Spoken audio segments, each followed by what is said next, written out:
بسم اللہ الرحمن الرحیم نحمدہ ونصلی علی رسولہ الکریم اما بعد فاعوذ باللہ من الشیطان الرجیم۔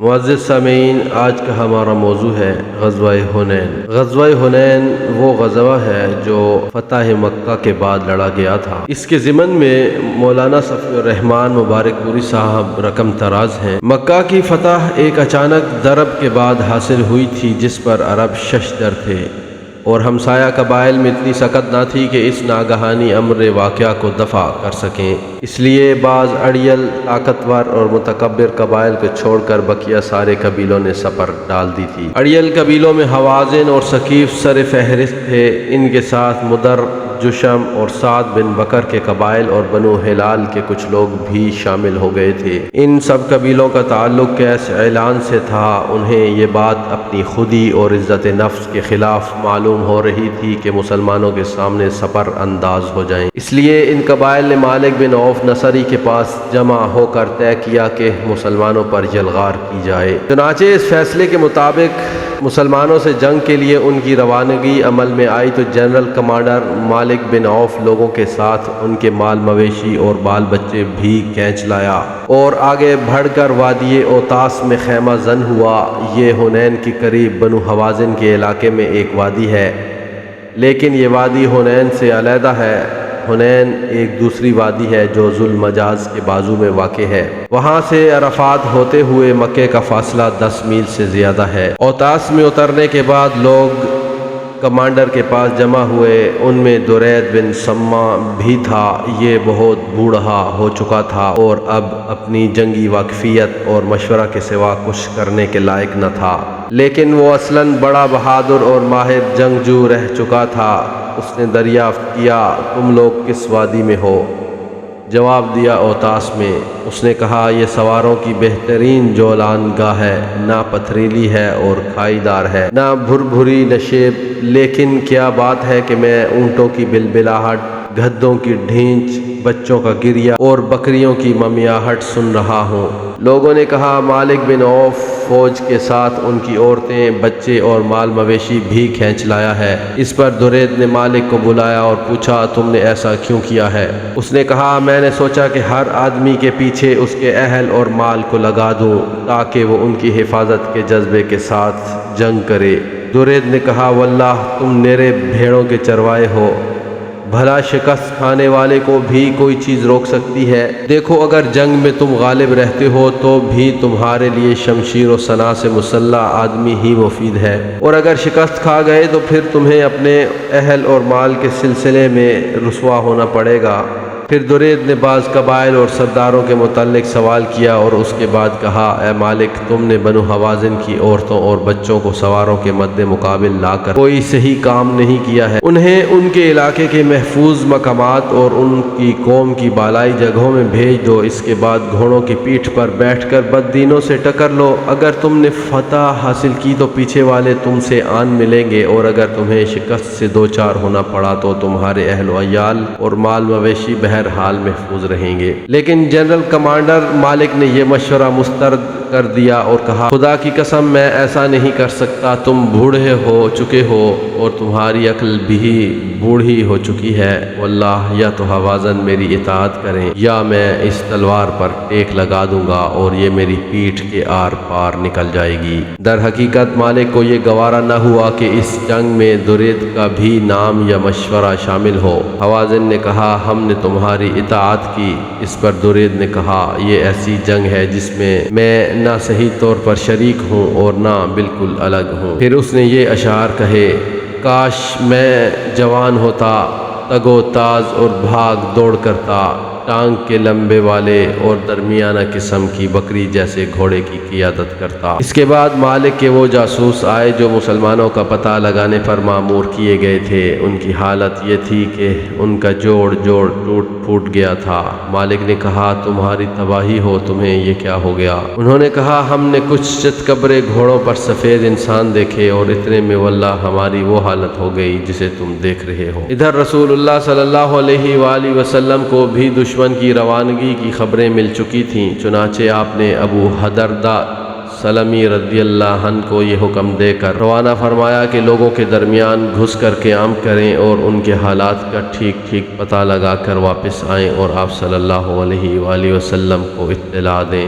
انہوں نے ایسا ہی کیا۔ رسول اللہ صلی اللہ علیہ وآلہ وسلم مکہ سے حنین کی طرف سنچر 6 شوال سن 8 ہجری کو رسول اللہ صلی اللہ علیہ وآلہ وسلم نے مکہ سے کوچ فرمایا۔ آج آپ صلی اللہ علیہ وآلہ وسلم کو مکہ میں آئے ہوئے 19واں دن تھا۔ 12,000 کی فوج آپ کے ہم رکاب تھی، 10,000 وہ جو فتح مکہ کے لیے آپ کے ہمراہ تشریف لائی تھی اور 2,000 باشندگان مکہ سے، جن میں سے اکثریت نو مسلموں کی تھی۔ نبی صلی اللہ علیہ وآلہ وسلم نے 100 زرہیں ما آلات اور اوزار ادھار لیں اور عطاب بن اسید رضی اللہ عنہ کو مکہ کا گورنر مقرر فرمایا۔ دوپہر بعد ایک سوار نے آ کر بتایا کہ میں نے فلاں اور فلاں پہاڑ پر چڑھ کر دیکھا تو کیا دیکھتا ہوں کہ بنو حوازن سب کے سب ہی آ گئے ہیں، ان کی عورتیں چوپائے اور بکریاں ساتھ ہیں۔ رسول اللہ صلی اللہ علیہ وآلہ وسلم نے تبسم فرماتے ہوئے کہا، یہ سب انشاءاللہ کل مسلمانوں کا مال غنیمت ہوگا۔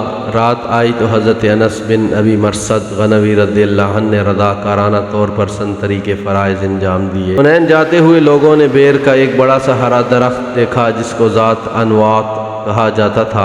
مشرکین عرب اس پر اپنے ہتھیار لٹکاتے تھے، اس کے پاس جانور ذبح کرتے تھے اور وہاں درگاہ اور میلہ لگاتے تھے۔ بعض فوجیوں نے رسول اللہ صلی اللہ علیہ وآلہ وسلم سے کہا، آپ صلی اللہ علیہ وآلہ وسلم ہمارے لیے بھی ذات انوات بنا دیجئے جیسے ان کے لیے ذات انوات ہے۔ آپ صلی اللہ علیہ وآلہ وسلم نے فرمایا، اللہ اکبر، اس ذات کی قسم جس کے ہاتھ میں محمد کی جان ہے، تم نے ویسی ہی بات کہی جیسی موسیٰ علیہ السلام کی قوم نے کہی تھی کہ اجعل لنا الہا کما لہم آلہہ، ہمارے لیے بھی ایک معبود بنا دیجئے جس طرح ان کے لیے معبود ہیں۔ یہ طور طریقے ہیں، تم لوگ بھی یقیناً پہلوں کے طور طریقوں پر سوار ہو گئے۔ اثناء راہ میں بعض لوگوں نے لشکر کی کثرت کے پیش نظر کہا تھا کہ ہم آج ہرگز مغلوب نہیں ہو سکتے، اور یہ بات رسول اللہ صلی اللہ علیہ وآلہ وسلم کو ناگوار گزری تھی۔ اسلامی لشکر منگل اور بدھ کی درمیانی رات 10 شوال کو حنین پہنچا،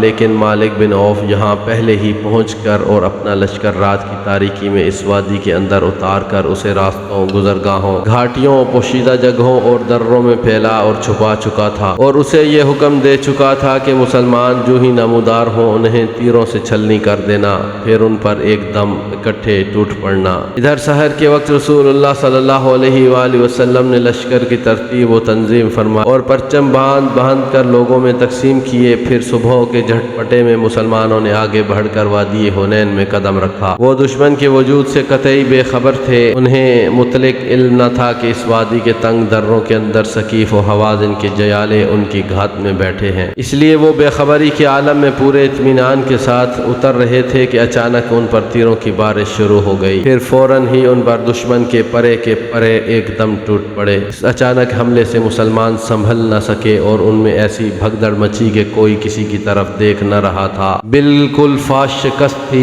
یہاں تک کہ ابو سفیان بن حرب نے جو ابھی نیا مسلمان تھا کہا، اب ان کی بھگدڑ سمندر سے پہلے نہ رکے گی، اور جبلہ یا کلدہ بن جنید نے چیخ کر کہا، دیکھو آج جادو باطل ہو گیا۔ یہ ابن اسحاق کا بیان ہے۔ برا بن عازب رضی اللہ عنہ کا بیان جو صحیح بخاری میں مروی ہے اس سے مختلف ہے۔ ان کا ارشاد ہے کہ حوازن تیر انداز تھے، ہم نے حملہ کیا تو بھاگ کھڑے ہوئے، اس کے بعد ہم غنیمت پر ٹوٹ پڑے تو تیروں سے ہمارا استقبال کیا گیا۔ حضرت انس رضی اللہ عنہ کا بیان جو صحیح مسلم میں مروی ہے وہ بظاہر اس سے بھی قدرے مختلف ہے، مگر بڑی حد تک اس کا معید ہے۔ حضرت انس کا ارشاد ہے کہ ہم نے مکہ فتح کیا، پھر حنین پر چڑھائی کی، مشرکین اتنی عمدہ صفیں بنا کر آئے جو میں نے کبھی نہیں دیکھی، سواروں کی صف، پھر پیادوں کی صف، پھر ان کے پیچھے عورتیں، پھر بھیڑ بکریاں، پھر دوسرے چوپائے۔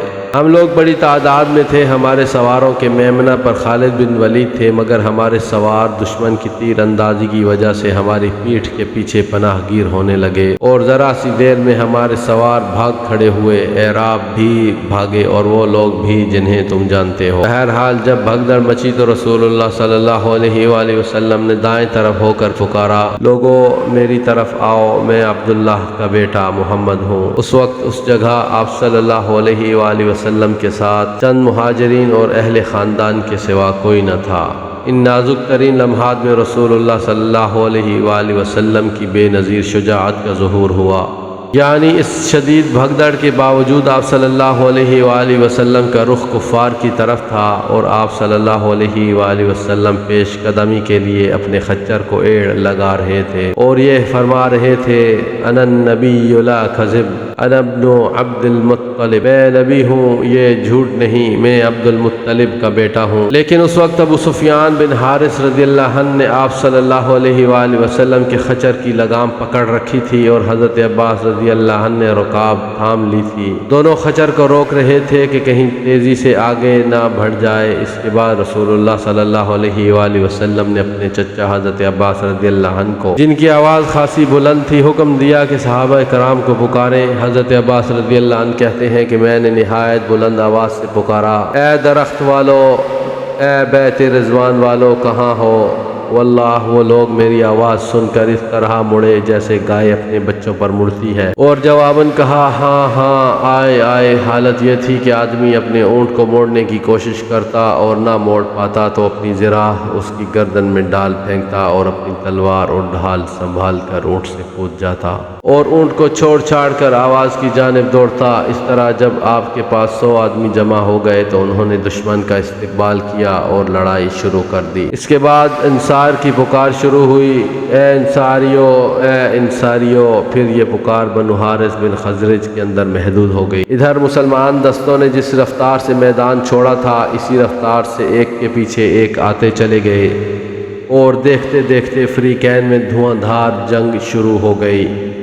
رسول اللہ صلی اللہ علیہ وآلہ وسلم نے میدان جنگ کی طرف نظر اٹھا کر دیکھا تو گھمسان کا رن پڑ رہا تھا۔ فرمایا، اب چولہا گرم ہو گیا ہے۔ پھر آپ نے زمین سے ایک مٹھی مٹی لے کر دشمن کی طرف پھینکتے ہوئے فرمایا، شاہت الوجوہ، چہرے بگڑ جائیں۔ یہ مٹھی بھر مٹی اس طرح پھیلی کہ دشمن کا کوئی آدمی ایسا نہ تھا جس کی آنکھ اس سے بھر نہ گئی ہو۔ اس کے بعد ان کی قوت ٹوٹتی چلی گئی اور ان کا کام زوال پذیر ہوتا چلا گیا۔ مٹی پھینکنے کے بعد چند ہی ساعتیں گزری تھیں کہ دشمن کو فاش شکست ہو گئی۔ ثقیف کے تقریباً 70 آدمی قتل کیے گئے اور ان کے پاس جو کچھ مال، ہتھیار، عورتیں اور بچے تھے مسلمانوں کے ہاتھ آئے۔ یہی وہ تغیر ہے جس کی طرف اللہ سبحانہ و تعالی نے اپنے اس قول میں ارشاد فرمایا ہے۔ آیت کریمہ کا ترجمہ پیش خدمت ہے، اور اللہ نے حنین کے دن تمہاری مدد کی جب تمہیں تمہاری کثرت نے غرور میں ڈال دیا تھا، بس وہ تمہارے کچھ کام نہ آئی اور زمین کشادگی کے باوجود تم پر تنگ ہو گئی۔ پھر تم لوگ پیٹھ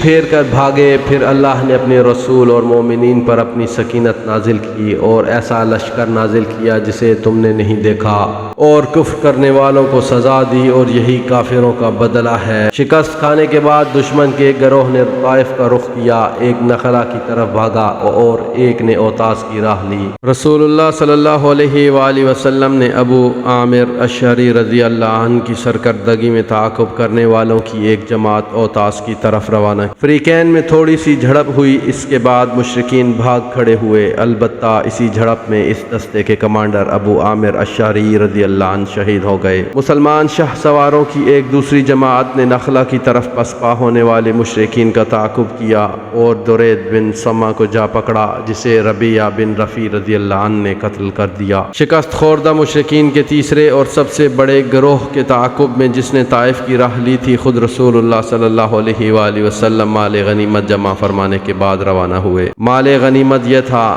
قیدی 6000 اونٹ، 24000 بکری، 40000 سے زیادہ چاندی، 4000 اوقیہ یعنی 1,60,000 درہم، جس کی مقدار 6 کوئنٹل سے چند ہی کلو کم ہوتی ہے۔ رسول اللہ صلی اللہ علیہ وآلہ وسلم نے ان سب کو جمع کرنے کا حکم دیا، پھر اسے جعرانہ میں روک کر حضرت مسعود بن عمر غفاری رضی اللہ عنہ کی نگرانی میں دے دیا، اور جب تک غزوہ طائف سے فارغ نہ ہو گئے اسے تقسیم نہ فرمایا۔ قیدیوں میں شیمہ بنت حارث سعدیہ بھی تھیں، جو رسول اللہ صلی اللہ علیہ وآلہ وسلم کی رضائی بہن تھیں۔ جب انہیں رسول اللہ صلی اللہ علیہ وآلہ وسلم کے پاس لایا گیا اور انہوں نے اپنا تعارف کرایا تو انہیں رسول اللہ صلی اللہ علیہ وآلہ وسلم نے ایک علامت کے ذریعے پہچان لیا۔ پھر ان کی بڑی قدر و عزت کی، اپنی چادر بچھا کر بٹھایا اور احسان فرماتے ہوئے انہیں ان کی قوم میں واپس کر دیا۔ اگلا موضوع ہے غزوہ طائف۔ یہ غزوہ در حقیقت غزوہ حنین کا پھیلاؤ ہے، چونکہ حوازن و ثقیف کے بیشتر شکست خوردہ افراد اپنے جنرل کمانڈر مالک بن عوف نصری کے ساتھ بھاگ کر طائف ہی آئے تھے اور یہیں قلعہ بند ہو گئے تھے۔ لہٰذا رسول اللہ صلی اللہ علیہ وآلہ وسلم نے حنین سے فارغ ہو کر اور جعرانہ میں مال غنیمت جمع فرما کر اسی ماہ شوال سن 8 ہجری میں طائف کا قصد فرمایا۔ اس مقصد کے لیے خالد بن ولید رضی اللہ عنہ کی سرکردگی میں 1000 فوج کا ہراول دستہ روانہ کیا گیا۔ پھر آپ صلی اللہ علیہ وآلہ وسلم نے خود طائف کا رخ فرمایا۔ راستہ میں نخلہ یمانیہ، پھر کرن منازل، پھر لیہ سے گزر ہوا۔ لیہ میں مالک بن عوف کا ایک قلعہ تھا، آپ صلی اللہ علیہ وآلہ وسلم نے اسے منہدم کروا دیا۔ پھر سفر جاری رکھتے ہوئے طائف پہنچے اور قلعہ طائف کے قریب خیمہ زن ہو کر اس کا محاصرہ کر لیا۔ محاصرہ نے قدر طول پکڑا، چنانچہ صحیح مسلم میں حضرت انس رضی اللہ عنہ کی روایت ہے کہ یہ 40 دن تک جاری رہا۔ دوران محاصرہ دونوں طرف سے تیر اندازی اور پتھر بازی کے واقعات بھی پیش آتے رہے، بلکہ پہل جب مسلمانوں نے محاصرہ کیا تو قلعہ کے اندر سے ان پر اس شدت سے تیر اندازی کی گئی کہ معلوم ہوتا تھا ٹڈی دل چھایا ہوا ہے۔ اس سے متعدد مسلمان زخمی ہوئے، 12 شہید ہوئے اور انہیں اپنا کیمپ اٹھا کر موجودہ مسجد طائف کے پاس لے جانا پڑا۔ رسول اللہ صلی اللہ علیہ وآلہ وسلم نے اس صورتحال سے نمٹنے کے لیے اہل طائف پر منجنیق نصب کی اور متعدد گولے پھینکے، جس سے قلعہ کی دیوار میں شگاف پڑ گیا اور مسلمانوں کی ایک جماعت دبابہ کے اندر گھس کر آگ لگانے کے لیے دیوار تک پہنچ گئی، لیکن دشمن نے ان پر لوہے کے جلتے ٹکڑے پھینکے، جس سے مجبور ہو کر مسلمان دبابہ کے نیچے سے باہر نکل آئے، مگر باہر نکلے تو دشمن نے ان پر تیروں کی بارش کر دی، جس سے بعض مسلمان شہید ہو گئے۔ رسول اللہ صلی اللہ علیہ وآلہ وسلم نے دشمن کو زیر کرنے کے لیے ایک اور جنگی حکمت عملی کے طور پر یہ حکم دیا کہ انگور کے درخت کاٹ کر جلا دیے جائیں۔ مسلمانوں نے ذرا بڑھ چڑھ کر ہی کٹائی کر دی۔ اس پر ثقیف نے اللہ اور قرابت کا واسطہ دے کر گزارش کی کہ درختوں کو کاٹنا بند کر دیں۔ آپ نے اللہ کے واسطے اور قرابت کی خاطر ہاتھ روک لیا۔ دوران محاصرہ رسول اللہ صلی اللہ علیہ وآلہ وسلم کے منادی نے اعلان کیا، جو غلام قلعہ سے اتر کر ہمارے پاس آ جائے وہ آزاد ہے۔ اس اعلان پر 30 آدمی قلعہ سے نکل کر مسلمانوں میں آ شامل ہوئے۔ انہی میں حضرت ابو بکر رضی اللہ عنہ بھی تھے۔ وہ قلعہ کی دیوار پر چڑھ کر ایک چرخ یا گراری کی مدد سے، جس کے ذریعے راہٹ سے پانی کھینچا جاتا ہے، لٹک کر نیچے آئے تھے۔ چونکہ گراری کو عربی میں بکرا کہتے ہیں، اس لیے رسول اللہ صلی اللہ علیہ وآلہ وسلم نے ان کی کنیت ابو بکرا رکھ دی۔ ان سب غلاموں کو رسول اللہ صلی اللہ علیہ وآلہ وسلم نے آزاد کر دیا اور ہر ایک کو ایک ایک مسلمان کے حوالے کر دیا کہ اسے سامان باہم پہنچائے۔ یہ حادثہ قلعہ والوں کے لیے بڑا جانکاہ تھا۔ جب محاصرہ طول پکڑ گیا اور قلعہ قابو میں آتا نظر نہ آیا اور مسلمانوں پر تیروں کی بارش اور گرم لوہوں کی زد پڑی اور ادھر اہل قلعہ نے سال بھر کا سامان خوردنوش بھی جمع کر لیا، تو رسول اللہ صلی اللہ علیہ وآلہ وسلم نے نوفل بن معاویہ ویلی سے مشورہ طلب کیا۔ اس نے کہا، لومڑی اپنے بھٹ میں گھس گئی ہے، اگر آپ اس پر ڈٹے رہیں تو پکڑ لیں گے، اور اگر چھوڑ کر چلے گئے تو وہ آپ کا کچھ بگاڑ نہیں سکتی۔ یہ سن کر رسول اللہ صلی اللہ علیہ وآلہ وسلم نے محاصرہ ختم کرنے کا فیصلہ فرما لیا اور حضرت عمر بن خطاب رضی اللہ عنہ کے ذریعے لوگوں میں اعلان کروا دیا کہ ہم انشاءاللہ کل واپس ہوں گے، لیکن یہ اعلان صحابہ کرام پر گراں گزرا۔ وہ کہنے لگے طائف فتح کیے بغیر واپس ہوں گے۔ رسول اللہ صلی اللہ علیہ وآلہ وسلم نے فرمایا، اچھا تو کل صبح لڑائی پر چلنا ہے۔ چنانچہ دوسرے دن لوگ لڑائی پر گئے، لیکن چوٹ کھانے کے سوا کچھ حاصل نہ ہوا۔ تو اس کے بعد آپ صلی اللہ علیہ وآلہ وسلم نے پھر فرمایا کہ ہم انشاءاللہ کل واپس ہوں گے۔ اس پر لوگوں میں خوشی کی لہر دوڑ گئی اور انہوں نے بے چون و چراں رخت سفر باندھا۔ یہ کیفیت دیکھ کر رسول اللہ صلی اللہ علیہ وآلہ وسلم مسکراتے رہے۔ اس کے بعد جب لوگوں نے ڈیرہ ڈنڈا اٹھا کر کوچ کیا تو آپ صلی اللہ علیہ وآلہ وسلم نے فرمایا کہ یوں کہو، آئبون تائبون عابدون لربنا حامدون، ہم پلٹنے والے، توبہ کرنے والے، عبادت گزار ہیں اور اپنے رب کی حمد کرتے ہیں۔ کہا گیا کہ اے اللہ کے رسول، آپ صلی اللہ علیہ وآلہ وسلم ثقیف پر بد دعا کر دیں۔ آپ نے فرمایا، اے اللہ ثقیف کو ہدایت دے اور انہیں لے آ۔ جعرانہ میں اموال غنیمت کی تقسیم۔ رسول اللہ صلی اللہ علیہ وآلہ وسلم طائف سے محاصرہ ختم کر کے واپس آئے تو جعرانہ میں کئی روز مال غنیمت تقسیم کیے بغیر ٹھہرے رہے۔ اس تاخیر کا مقصد یہ تھا کہ حوازن کا وفد طائب ہو کر آپ کی خدمت میں آ جائے اور اس نے جو کچھ کھویا ہے اس سب لے جائے، لیکن تاخیر کے باوجود جب آپ صلی اللہ علیہ وآلہ وسلم کے پاس کوئی نہ آیا تو آپ نے مال کی تقسیم شروع کر دی تاکہ قبائل کے سردار اور مکہ کے اشراف جو بڑی حرص سے جھانک رہے تھے ان کی زبان خاموش ہو جائے۔ مؤلفۃ القلوب کی قسمت نے سب سے پہلے یاوری کی اور انہیں بڑے بڑے حصے دیے گئے۔ ابو سفیان بن حرب کو 40 اوقیہ کچھ کم 6 کلو چاندی اور 100 اونٹ عطا کیے گئے۔ اس نے کہا میرا بیٹا یزید، آپ صلی اللہ علیہ وآلہ وسلم نے اتنا ہی یزید کو بھی دیا۔ اس نے کہا اور میرا بیٹا معاویہ، آپ صلی اللہ علیہ وآلہ وسلم نے اتنا ہی معاویہ کو بھی دیا، یعنی تنہا ابو سفیان کو اس کے بیٹوں سمیت تقریباً 18 کلو چاندی اور 300 اونٹ حاصل ہو گئے۔ حکیم بن حزام کو 100 اونٹ دیے گئے، اس نے مزید 100 اونٹوں کا سوال کیا تو اسے پھر 100 اونٹ دیے گئے۔ اس طرح صفوان بن امیہ کو 100 اونٹ، پھر 100 اونٹ اور پھر 100 اونٹ یعنی 300 اونٹ دیے گئے۔ حارث بن کلدہ کو بھی 100 اونٹ دیے گئے اور کچھ مزید کرشی و غیر کرشی رؤساء کو 100 اونٹ دیے گئے۔ کچھ دوسروں کو 50 اور 40 اونٹ دیے گئے، یہاں تک کہ لوگوں میں مشہور ہو گیا کہ محمد صلی اللہ علیہ وآلہ وسلم اس طرح بے درے عطیہ دیتے ہیں کہ انہیں فقر کا اندیشہ ہی نہیں۔ چنانچہ مال کی طلب میں بدو آپ پر ٹوٹ پڑے اور آپ کو ایک درخت کی جانب سمٹنے پر مجبور کر دیا۔ اتفاق سے آپ کی چادر درخت میں پھنس کر رہ گئی۔ آپ صلی اللہ علیہ وآلہ وسلم نے فرمایا لوگو میری چادر دے دو، اس ذات کی قسم جس کے ہاتھ میں میری جان ہے، اگر میرے پاس تہامہ کے درختوں کی تعداد میں بھی چوپائے ہوں تو انہیں بھی تم پر تقسیم کر دوں گا۔ اس کے بعد آپ صلی اللہ علیہ وآلہ وسلم نے اپنے اونٹ کے بازو میں کھڑے ہو کر اس کی کوہان سے کچھ بال لیے اور چٹکی میں رکھ کر بلند کرتے ہوئے فرمایا لوگو واللہ میرے لیے تمہارے مال فے میں سے کچھ بھی نہیں، حتیٰ کہ اتنا بال بھی نہیں، صرف خمس ہے اور خمس بھی تم پر ہی پلٹا دیا جاتا ہے۔ مؤلفۃ القلوب کو دینے کے بعد رسول اللہ صلی اللہ علیہ وآلہ وسلم نے حضرت زید بن ثابت رضی اللہ عنہ کو حکم دیا کہ مال غنیمت اور فوج کو یکجا کر لوگوں پر غنیمت کی تقسیم کا حساب لگائیں۔ انہوں نے ایسا کیا تو ایک فوجی کے حصے میں 4 اونٹ اور 40 بکریاں آئیں، جو شاہ سوار تھا اسے 12 اونٹ اور 120 بکریاں ملیں۔ یہ تقسیم ایک حکیمانہ سیاست پر مبنی تھی، کیونکہ دنیا میں بہت سے لوگ ایسے ہیں جو اپنی عقل کے راستے سے نہیں بلکہ پیٹ کے راستے سے حق پر لائے جاتے ہیں، یعنی جس طرح جانوروں کو ایک مٹھی ہری گھاس دکھلا دیجئے اور وہ اس کی طرف بڑھتے لپکتے اپنے محفوظ ٹھکانے تک جا پہنچتے ہیں، اسی طرح مذکورہ قسم کے انسانوں کے لیے بھی مختلف ڈھنگ کے اسباب کشش کی ضرورت پڑتی ہے تاکہ وہ ایمان سے مانوس ہو کر اس کے لیے پرجوش بن جائیں۔ انصار کا حزن و اضطراب۔ یہ سیاست پہل سمجھی نہ جا سکی، اسی لیے کچھ زبانوں پر حرف اعتراض آ گیا۔ انصار پر خصوصاً اس سیاست کی زد پڑی تھی، کیونکہ وہ سب کے سب حنین کے ان عطایا سے بالکلیہ محروم رکھے گئے، حالانکہ مشکل کے وقت انہی کو پکارا گیا تھا اور وہی اڑ کر آئے تھے، اور رسول اللہ صلی اللہ علیہ وآلہ وسلم کے ساتھ مل کر اس طرح جنگ کی تھی کہ فاش شکست شاندار فتح میں تبدیل ہو گئی تھی، لیکن اب وہ دیکھ رہے تھے کہ بھاگنے والوں کے ہاتھ پر ہیں اور وہ خود محروم و تہی دست۔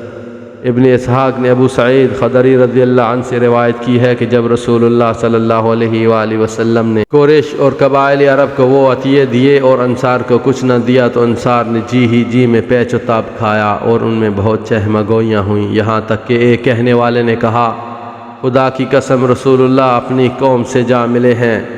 اس کے بعد حضرت سعد بن عبادہ رضی اللہ عنہ آپ کے پاس حاضر ہوئے، وہ قبیلے کے سردار تھے، اور عرض کیا یا رسول اللہ صلی اللہ علیہ وآلہ وسلم آپ نے اس حاصل شدہ مال فے میں جو کچھ کیا ہے اس پر انصار اپنے جی میں اس پر پیچ و تاب کھا رہے ہیں، آپ نے اس سے اپنی قوم میں تقسیم فرمایا۔ قبائل عرب کو بڑے بڑے عطیے دیے لیکن انصار کو کچھ نہ دیا۔ آپ نے فرمایا اے سعد اس بارے میں تمہارا کیا خیال ہے؟ انہوں نے کہا یا رسول اللہ میں بھی تو اپنی قوم ہی کا ایک آدمی ہوں۔ آپ نے فرمایا اچھا تو اپنی قوم کو اس چھولداری میں جمع کرو۔ سعد رضی اللہ عنہ نے نکل کر انصار کو اس چھولداری میں جمع کیا۔ کچھ مہاجرین بھی آ گئے تو انہیں داخل ہونے دیا، پھر کچھ دوسرے لوگ بھی آ گئے تو انہیں واپس کر دیا گیا۔ جب سب لوگ جمع ہو گئے تو حضرت سعد رضی اللہ عنہ نے رسول اللہ صلی اللہ علیہ وآلہ وسلم کی خدمت میں حاضر ہو کر عرض کیا کہ قبیلہ انصار آپ کے لیے جمع ہو گیا ہے۔ رسول اللہ صلی اللہ علیہ وآلہ وسلم ان کے پاس تشریف لائے، اللہ کی حمد و ثنا کی، پھر فرمایا انصار کے لوگوں، تمہاری یہ کیا چہمگوئی ہے جو میرے علم میں آئی ہے، اور یہ کیا ناراضگی ہے جو جی میں تم نے مجھ پر محسوس کی ہے؟ کیا ایسا نہیں کہ میں تمہارے پاس اس حالت میں آیا کہ تم گمراہ تھے، اللہ نے تمہیں ہدایت دی، اور محتاج تھے، اللہ نے تمہیں غنی بنا دیا، اور باہم دشمن تھے، اللہ نے تمہارے دل جوڑ دیے۔ لوگوں نے کہا کیوں نہیں، اللہ اور اس کے رسول کا بڑا فضل و کرم ہے۔ اس کے بعد آپ صلی اللہ علیہ وآلہ وسلم نے فرمایا انصار کے لوگوں، مجھے جواب کیوں نہیں دیتے؟ انصار نے عرض کیا یا رسول اللہ، بھلا ہم آپ کو کیا جواب دیں، اللہ اور اس کے رسول کا فضل و کرم ہے۔ آپ نے فرمایا دیکھو، خدا کی قسم اگر تم چاہو تو کہہ سکتے ہو اور سچ ہی کہو گے، اور تمہاری بات سچ ہی مانی جائے گی کہ آپ ہمارے پاس اس حالت میں آئے کہ آپ کو جھٹلایا گیا تھا، ہم نے آپ کی تصدیق کی، آپ کو بے یار و مددگار چھوڑ دیا گیا تھا، ہم نے آپ کی مدد کی، آپ کو دھتکار دیا گیا تھا، ہم نے آپ کو ٹھکانہ دیا، آپ محتاج تھے، ہم نے آپ کی غم گساری کی۔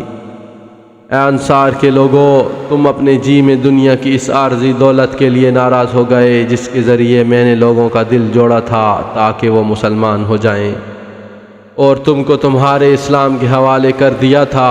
اے انصار، کیا تم اس سے راضی نہیں کہ لوگ اونٹ اور بکریاں لے کر جائیں اور تم رسول اللہ کو اب لے کر اپنے ڈیروں میں پلٹو؟ اس ذات کی قسم جس کے ہاتھ میں محمد کی جان ہے، اگر ہجرت نہ ہوتی تو میں بھی انصار ہی کا ایک فرد ہوتا۔ اگر سارے لوگ ایک راہ پر چلیں اور انصار دوسری راہ پر چلیں تو میں بھی انصار ہی کی راہ پر چلوں گا۔ اے اللہ، رحم فرما انصار پر اور ان کے بیٹوں پر اور ان کے بیٹوں کے بیٹوں پر۔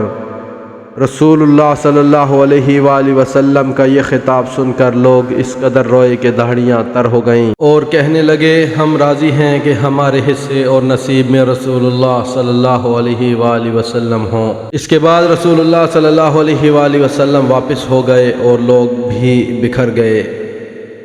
وفد حوازن کی آمد۔ غنیمت تقسیم ہو جانے کے بعد حوازن کا وفد مسلمان ہو کر آ گیا۔ یہ کل 14 آدمی تھے، ان کا سربراہ زہیر بن سرو تھا، اور ان میں رسول اللہ صلی اللہ علیہ وآلہ وسلم کا رضاعی چچا ابو برکان بھی تھا۔ وفد نے سوال کیا کہ آپ مہربانی کر کے قیدی اور مال واپس کر دیں، اور اس انداز کی بات کی کہ دل پسیج جائے۔ آپ صلی اللہ علیہ وآلہ وسلم نے فرمایا میرے ساتھ جو لوگ ہیں انہیں دیکھ ہی رہے ہو، اور مجھے سچ بات زیادہ پسند ہے، اس لیے بتاؤ کہ تمہیں اپنے بال بچے زیادہ محبوب ہیں یا مال؟ انہوں نے کہا ہمارے نزدیک خاندانی شرف کے برابر کوئی چیز نہیں۔ آپ نے فرمایا اچھا، تو جب میں ظہر کی نماز پڑھ لوں تو تم لوگ اٹھ کر کہنا کہ ہم رسول اللہ صلی اللہ علیہ وآلہ وسلم کو مومنین کی جانب سفارشی بناتے ہیں، اور مومنین کو رسول اللہ صلی اللہ علیہ وآلہ وسلم کی جانب سفارشی بناتے ہیں کہ آپ صلی اللہ علیہ وآلہ وسلم ہمارے قیدی ہمیں واپس کر دیں۔ اس کے بعد جب آپ نماز سے فارغ ہوئے تو ان لوگوں نے یہی کہا۔ جواباً آپ نے فرمایا جہاں تک اس حصے کا تعلق ہے جو میرا ہے اور بنی عبد المطلب کا ہے تو وہ تمہارے لیے ہے، اور میں ابھی لوگوں سے پوچھے لیتا ہوں۔ اس پر انصار اور مہاجرین نے اٹھ کر کہا جو کچھ ہمارا ہے وہ سب بھی رسول اللہ صلی اللہ علیہ وآلہ وسلم کے لیے ہے۔ اس کے بعد اقرع بن حابس نے کہا لیکن جو کچھ میرا اور بنو تمیم کا ہے وہ آپ کے لیے نہیں، اور عینیہ بن حسن نے کہا کہ جو کچھ میرا اور بنو فزارہ کا وہ بھی آپ کے لیے نہیں ہے، اور عباس بن مرداس نے کہا جو کچھ میرا اور بنو سلیم کا ہے وہ بھی آپ کے لیے نہیں۔ اس پر بنو سلیم نے کہا جی نہیں، جو کچھ ہمارا ہے ہے وہ بھی رسول اللہ صلی اللہ علیہ وآلہ وسلم کے لیے ہے۔ عباس بن مرداس نے کہا تم لوگوں نے میری توہین کر دی۔ رسول اللہ صلی اللہ علیہ وآلہ وسلم نے فرمایا دیکھو یہ لوگ مسلمان ہو کر آئے ہیں اور اسی غرض سے میں نے ان کے قیدیوں کی تقسیم میں تاخیر کی تھی، اور اب میں نے انہیں اختیار دیا تو انہوں نے بال بچوں کے برابر کسی چیز کو نہیں سمجھا، لہٰذا جس کسی کے پاس کوئی قیدی ہو اور وہ بخوشی واپس کر دے تو یہ بہت اچھی راہ ہے، اور جو کوئی اپنے حق کو روکنا ہی چاہتا ہو تو وہ بھی ان کے قیدی تو انہیں واپس ہی کر دے۔ البتہ آئندہ جو سب سے پہلا مال فے حاصل ہوگا اس سے ہم اس شخص کو ایک کے بدلے 6 دیں گے۔ لوگوں نے کہا ہم رسول اللہ صلی اللہ علیہ وآلہ وسلم کے لیے بخوشی دینے کو تیار ہیں۔ آپ صلی اللہ علیہ وآلہ وسلم نے فرمایا ہم جان نہ سکے کہ آپ میں سے کون راضی ہے اور کون نہیں، لہذا آپ لوگ واپس جائیں اور آپ کے چوہدری حضرات آپ کے معاملے کو ہمارے سامنے پیش کریں۔ اس کے بعد سارے لوگوں نے ان کے بال بچے واپس کر دیے، صرف عینیہ بن حسن رہ گیا جس کے حصے میں ایک بڑھیا آئی تھی۔ اس نے واپس کرنے سے انکار کر دیا لیکن آخر میں اس نے بھی واپس کر دیا۔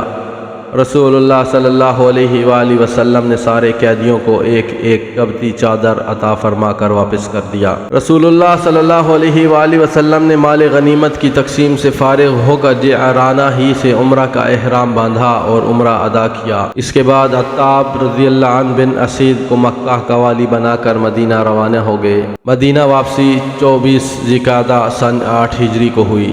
امام محمد غزالی کہتے ہیں ان فاتحانہ اوقات میں جب کہ اللہ نے آپ کے سر پر فتح مبین کا تاج رکھا، اور اس وقت میں جب کہ آپ اسی شہر عظیم میں 8 سال پہلے تشریف لائے تھے، کتنا لمبا چوڑا فاصلہ ہے۔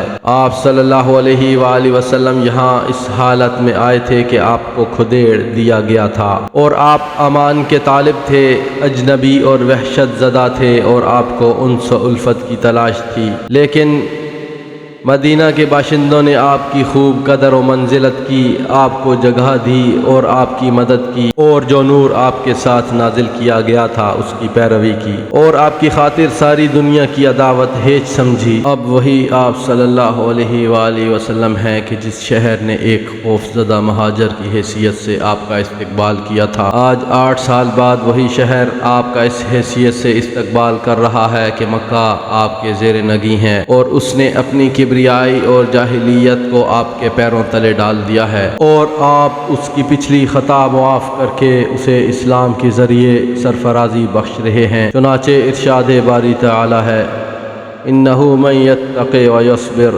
فإن اللہ لا یضیع اجر المحسنین، یقیناً جو شخص راست بازی اور صبر اختیار کرے تو بلا شبہ اللہ نیکوکاروں کا اجر ضائع نہیں کرتا۔ صدق اللہ العظیم و صدق رسولہ النبی الکریم۔